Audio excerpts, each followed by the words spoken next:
I was about 6 feet from the bomb when it went off.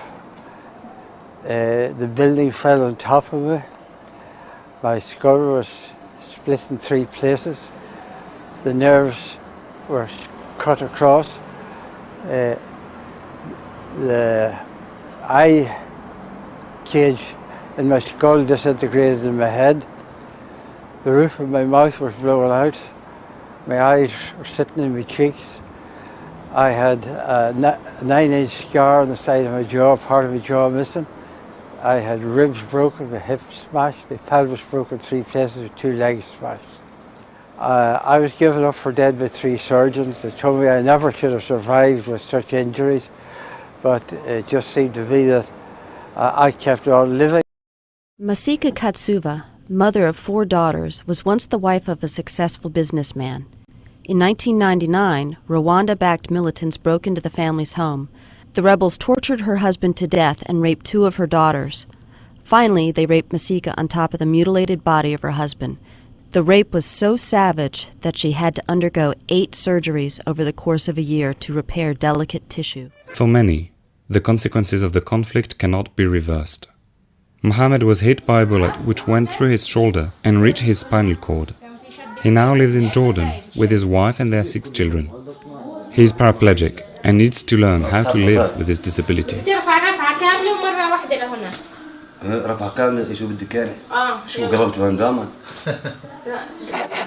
Michael Aniwar was just 13 when the rebels took him.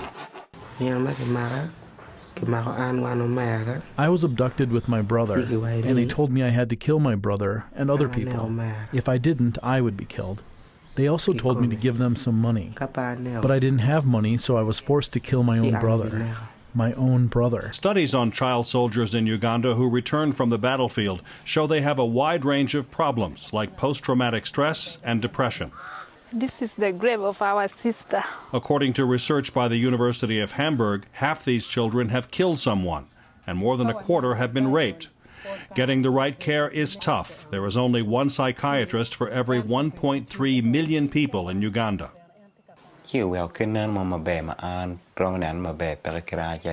I feel even still I am so weak because of what happened to my mind and my body. I feel like I'm not going to be able to do anything in the future. I don't see any good thing in my future. Luis and I traveled to the remote rural district of Tenga, north of Maputo, to meet Augusto Payani, a 72-year-old man who stepped on a landmine on the 5th of October 1984, whilst he was working on the railways.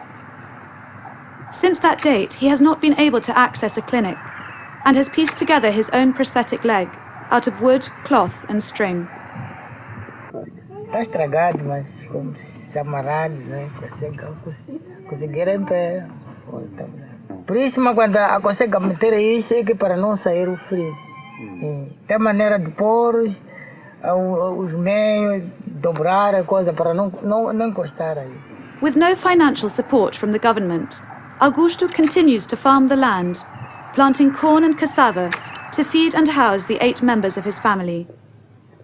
Like hundreds of other landmine victims in remote areas, he has been left to fend for himself.